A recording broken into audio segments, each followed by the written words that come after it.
살아계시는 하나님, 일하시는 하나님, 우리가 오늘도 온라인으로 가정에서 예배할 때, 공동체로 예배할 때에 우리 가운데 임만으로 임재하시는 하나님께 우리의 마음과 우리의 삶을 활짝 여는 마음으로 우리 한번 함께 힘차게 화답하시겠습니다.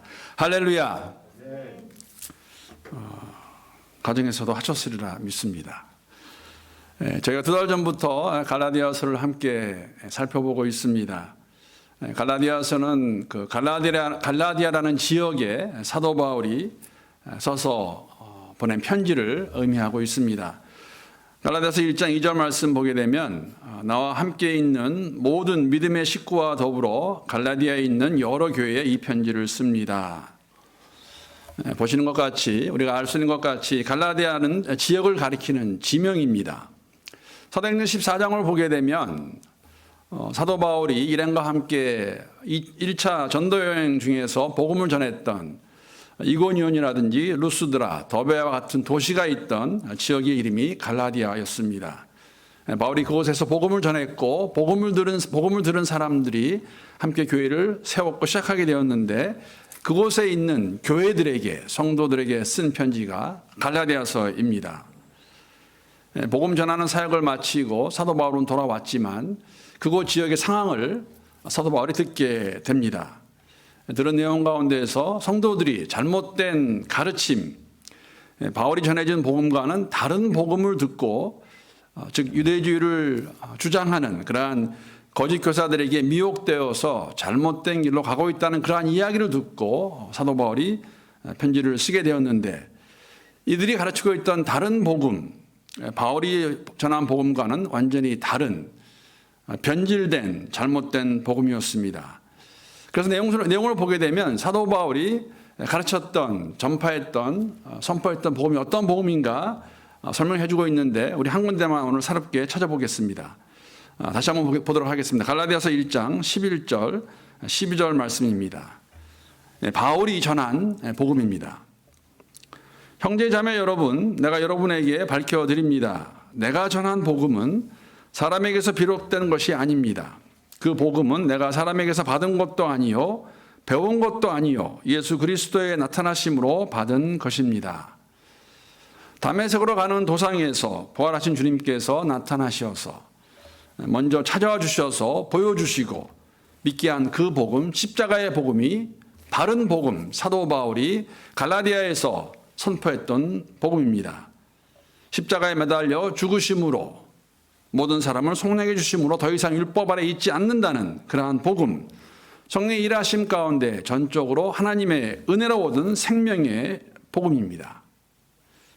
바울이 이 바른 복음을 갈라디아에서 전했고 선포했습니다. 이 복음을 듣고 믿은 사람들이 하나님의 자녀가 되었습니다.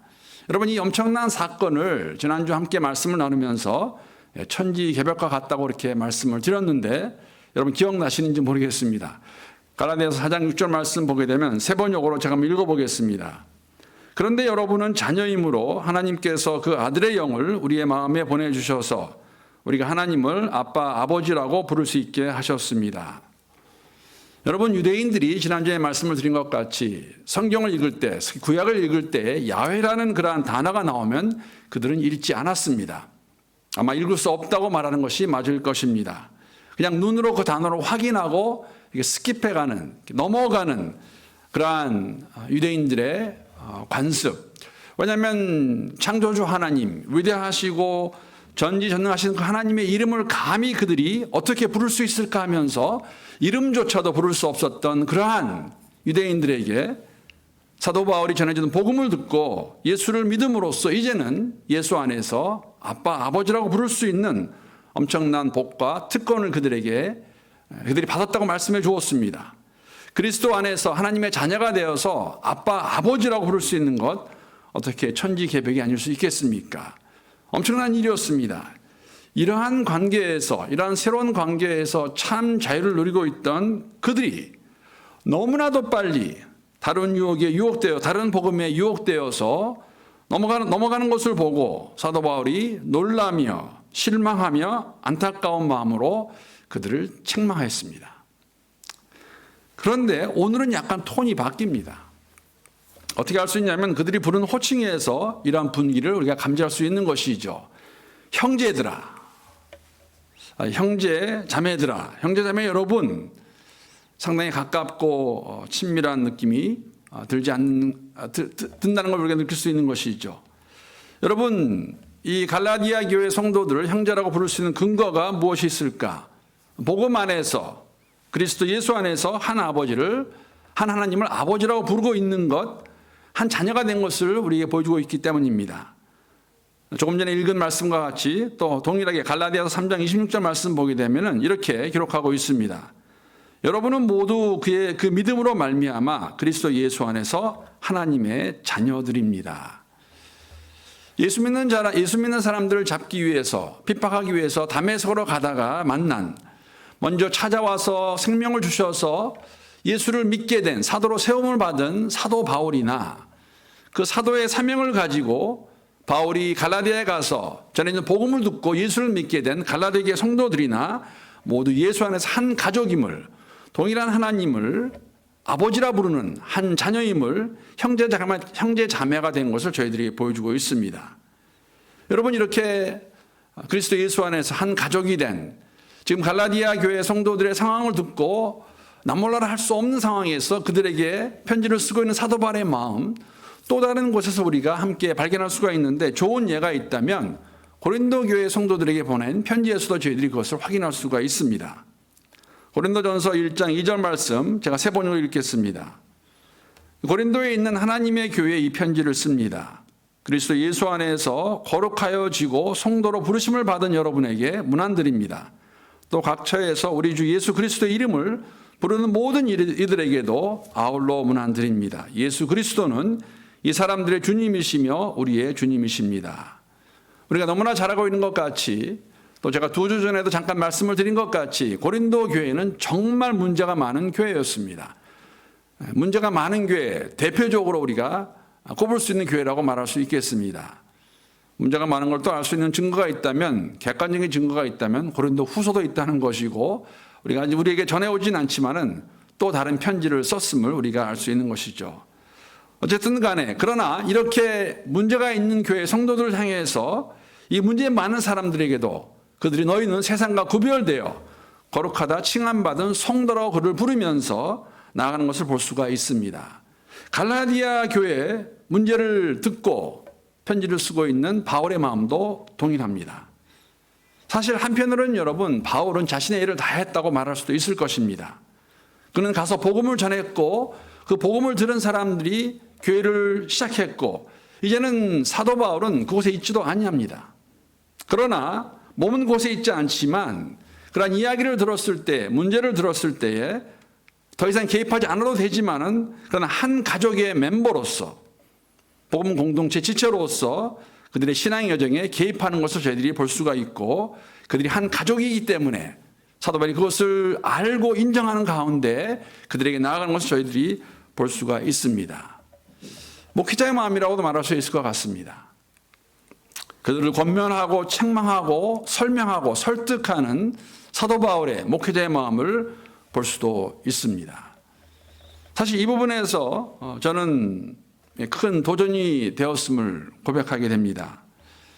다른 도전이 아니라 목회자로 나가고 있는 제 마음, 이런 마음으로 목회를 하고 있는 것인가.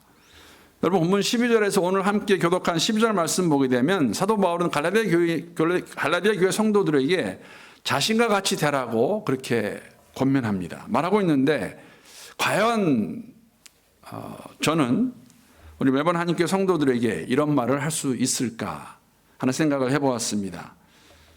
복음에 대한 열정을 가지고 맡겨주신 성도들에 대한 열심으로 목회를 하고 있는 것인가에 대한 그러한 생각을 가져보게 되었고 도전이 되었습니다. 성령 하나님께서 저와 우리 매번 하나님께 모든 교육자들에게 이런 마음을 더욱더 채워주시길 함께 기도하면서 우리 성도님들에게도 기도 부탁을 드립니다.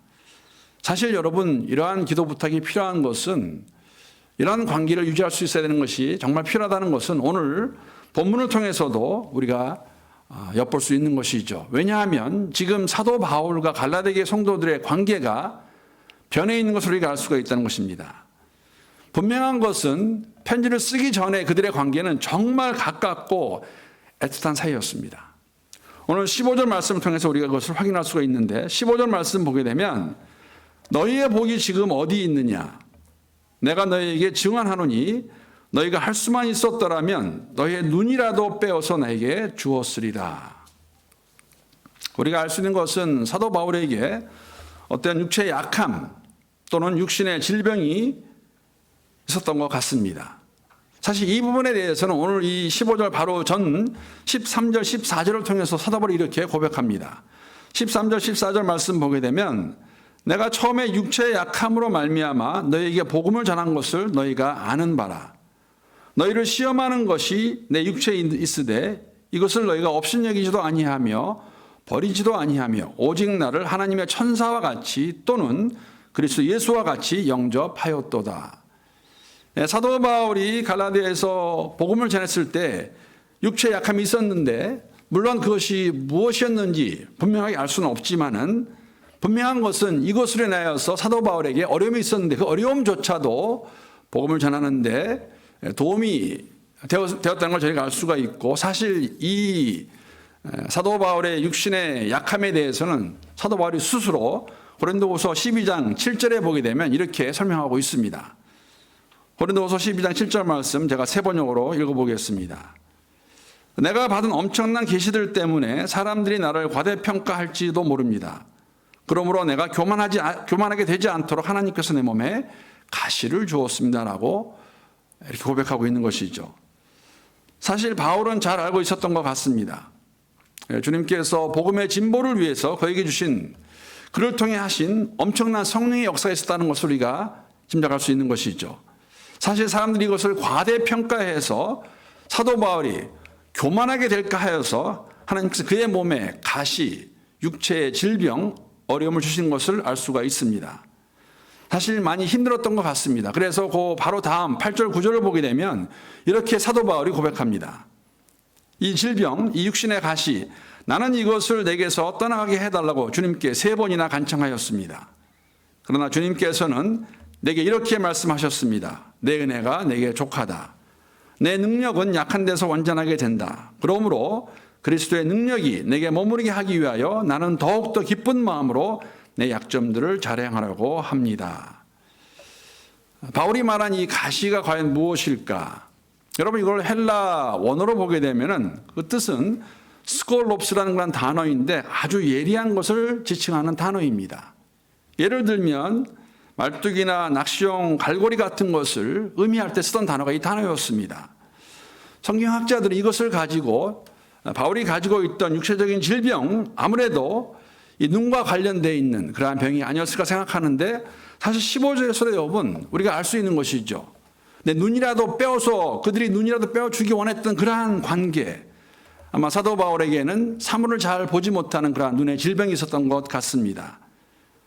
이러한 것을 알고 말씀드린 것 같이 자신의 눈을 빼어서라도 주기 원했던 갈라디아 교회 성도들과의 관계 사실 이러한 바울에게 문제가 있었다는 것, 눈의 문제라는 것 갈라디아서 6장 11절을 통해서도 우리가 엿볼 수 있는 것입니다. 11절 말씀 보게 되면 내 손으로 너희에게 이렇게 큰 글자로 쓴 것을 보라. 눈이 좋지 않았던 바울 아마도 그를 크게 써야 했음을 우리가 엿볼 수 있는 그러한 내용입니다. 어쨌든지 간에 사도 바울은 육체의 가시를 없애달라고 하였지만은 주님께서는 그의 간구를 들어주지 않았습니다. 내게 주는 은혜가 족하다고 말씀하신 것이죠. 그 이유는 사명을 끝까지 잘 감당하기 위해서 마치기 위해서 절대 필요한 것이 있는데 그것은 무엇보다도 하나님 한 분만을 의지하는 가운데 성령께서 하시는 것을 그가 삶 가운데서 보고 깨닫고 나눠야 됐기 때문에 이러한 가운데 있는 사도 바울 갈라디아에서도 복음을 전할 때 어려움이 있었습니다. 사실 여러분 이러한 육신의 아픔을 가지고 있는 상태에서 복음을 전한다는 것은 시험이 될 만한 충분한 소지가 있었던 것입니다. 왜냐하면 당시에 육체적 질병은 종종 영적 의미를 부여했던 그러한 상황에서 환경에서 아픈 사람이 복음을 전하는 것, 좋은 소식을 전하는 것은 결코 쉽지 않은 일이었을 것이기 때문입니다. 그런데 정말 감사하게 사도 바울이 그것을 복음을 전할 때 그 갈라디아 사람들은 사도 바울을 무시하거나 팽개치지 않은 정도가 아니라 바울을 하나님의 천사 아니면 예수와 같이 여기고 복음을 받아들였다는 것입니다. 더 나아가 말씀드린 대로 그들이 할 수만 있다면 자신들의 눈이라도 빼어서 그에게 주기 원하는 그러한 마음을 가지고 있던, 정말 편지를 쓰기 전에 사도 바울과 갈라디아 교회 성도들의 관계는 애틋하고 친밀한 관계였습니다. 굉장한 관계 아닙니까? 사실 제가 이 부분에서 한 가지 생각난 것이 있었는데, 제가 어렸을 때 우리 이모님으로부터 들은 이야기가 문득 생각이 났습니다. 제가 초등학교 때고 한국에 있을 때니까 70년대 초반입니다. 제 기억으로는 한 73년, 74년 정도 되었던 것 같은데, 저희 이모부가 목회자셨습니다. 안동에서 시골에서 목회하고 계시는데, 물론 저는 처음으로 그때 시골이라는 곳을 가서 알게 된 것이 뭐냐면, 그 당시에 한국에도 전기가 아니라 초롱불로 밤을 지내는 곳이 있다는 것을 제가 알게 되었습니다. 며칠을 지나다 올라오게 됐는데, 지금도 제가 기억나는 것, 우연히 부엌에서 쌀로 밥을 짓고 계시던 그러한 이모님을 제가 보게 되었는데, 이모님이 제게 그때 해주신 말씀입니다. 해주신 말씀이 이런 것이었습니다. 한웅아, 이것은 성미다. 내가 성미로 지금 밥을 짓고 있다고 말씀해 주셨습니다. 아주 어려웠던 시절, 먹을 것이 귀했던 그 시절에 이런 시골 교회에서 교회 목회자에게 응급을 제대로 줄 수 없을 때에 본인들도 먹을 것이 풍족하지 않지만 교회 올 때마다 쌀독에서 한 줌의 쌀을 가지고 와서 교회당 입구에 있던 그러한 자그마한 통에다가 그 쌀을 부어서 교회는 그것을 모아서 목회자에게 주었다는 그러한 이야기를 제게 해준 적이 있습니다. 한국 교회가 참 어려웠을 때에, 힘들었을 때에 한때 전통입니다. 목회자와 성도들의 아주 애틋한 관계를 느낄 수 있는, 엿볼 수 있는 그러한 전통이 아닌가 생각합니다. 사실 사도 바울은 여러분, 이 말씀의 내용과 같이 갈라디아에서 복음을 전할 때 이러한 정말 주님의 은혜를 넘치도록 경험했고, 갈라디아 성도들과 애틋하고 친밀한 관계를 유지할 수 있었습니다. 그러한 관계였는데, 그런데 지금 편지를 쓰고 있는 관계는 변해 있습니다. 본문 16절 말씀 보게 되면, 그런즉 내가 너에게 참된 말을 함으로 원수가 되었느냐. 이들의 관계가 지금 원수의 관계로 변해버렸습니다. 왜 그렇습니까? 거짓 교사들이 잘못된 주장의 가르침에 넘어가 버렸기 때문입니다. 그 내용은 저희들이 너무나 잘 알고 있죠. 은혜로는 부족하다, 할례를 받아야 되고 율법을 지켜야 된다 하는 그러한 거짓 복음을 가지고, 다른 복음을 가지고 사도 바울이 전한 바른 복음의 정면으로 그것을 배척하고 부인했기 때문입니다. 바울은 이 복음을, 이 다른 복음을 잘못된 복음이라고, 변질된 복음이라고 말하면서 아주 단호하게 말했습니다. 사실 여러분, 이러한 내용, 지금까지 바울이 그들에게 쓴 이 갈라디아서의 내용을 보게 되면 우리가 확인할 수 있죠. 아주 심하게 책망하는 걸 알 수 있는 것입니다. 1장 6절 말씀 보게 되면, 여러분을 그리스도의 은혜 안으로 불러주신 분에게서 여러분이 그렇게도 빨리 떠나 다른 복음으로 넘어가는 데는 나는 놀라지 않을 수가 없습니다. 영어로 보게 되면 여러분, 이것이 I am shocked. 나는 정말 이게 어찌된 일이냐, 어떻게 이럴 수가 있는 것이냐, 도대체 복음을 듣고 예수를 믿은 지가 얼마나 되었다고 그 참조에서 떠나서 거짓 교사들의 잘못된 가르침에 속아 넘어가서 이렇게 빨리도 떠날 수 있는 것이냐 하는 바울의 실망과 아쉬움과, 어떻게 보면 굉장히 이를 이해할 수 없는, 화가 날 정도의 그러한 표현입니다. 1장 8절 말씀은 더 심합니다. 그러나 우리들이나 또는 하늘에서 온 천사일지라도 우리가 여러분에게 전한 것과 다른 복음을 여러분에게 전한다면 마땅히 저주를 받아야 합니다. 다른 복음을 전하는 거짓 교사들, 저주받아 마땅하다는 것이죠. 더 나아가서 그러한 복음, 다른 복음을 믿고 전파하는 성도들도, 너희들도 그것을 만약에 믿고 그대로 한다면 저주를 받는 것이 마땅하다는 엄청난 책망이었습니다. 3장 1절 말씀 보게 되면은 이렇게 기록하고 있습니다. 어리석은 갈라디아 사람들이여, 예수 그리스도께서 십자가에 못 박히신 모습이 여러분의 눈앞에 선한데 누가 여러분을 흘렸습니까?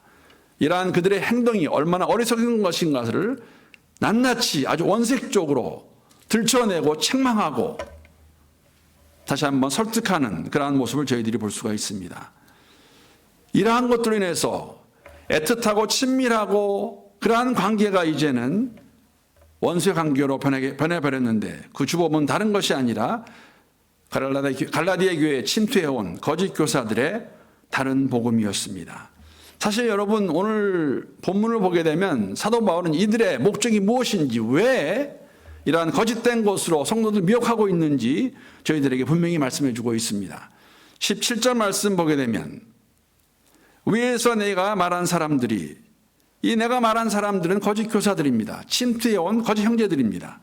여러분에게 열심을 내는 것은 좋은 뜻으로 하는 것이 아니라 여러분을 내게서 떼어놓아서 여러분으로 하여금 자기네들을 열심히 따르게 하려고 하는 것입니다. 이들의 목적이 분명히 있다는 것이죠. 사실 그때나 지금이나 동일하게 볼 수 있는 것이라고 생각합니다. 이들의 열심은 자신들의 것을 이루기 위한 열심이었습니다. 여러분 성도들 향한 사역자의 열심은 성도들의 성숙을 돕기 위한 것이 절대 필요한 건데 그렇지 않은 것도 오늘 이 17절 말씀을 통해서 우리가 알 수 있는데 자신들의 것을 이루기 위해서 자신들의 꿈을 이루기 위해서 성도들을 이용하는 것을 저희들이 확인할 수 있는 것입니다. 사도 바울은 그렇게 말하는 것이죠. 내가 너희를 향한 이 열심과 이 복음을 전하는 것 이러한 것들은 너희들의 유익을 위한 것이니라. 이것이 아니라고 말하고 있는 것입니다. 여러분 동일하게 오늘날 교회 안에서도 모든 목회자들이나 또 리더들의 관심과 섬김의 목적이 있다면 이것이 돼야 될 것입니다. 성도들의 유익함, 성도들을 세워가는 것.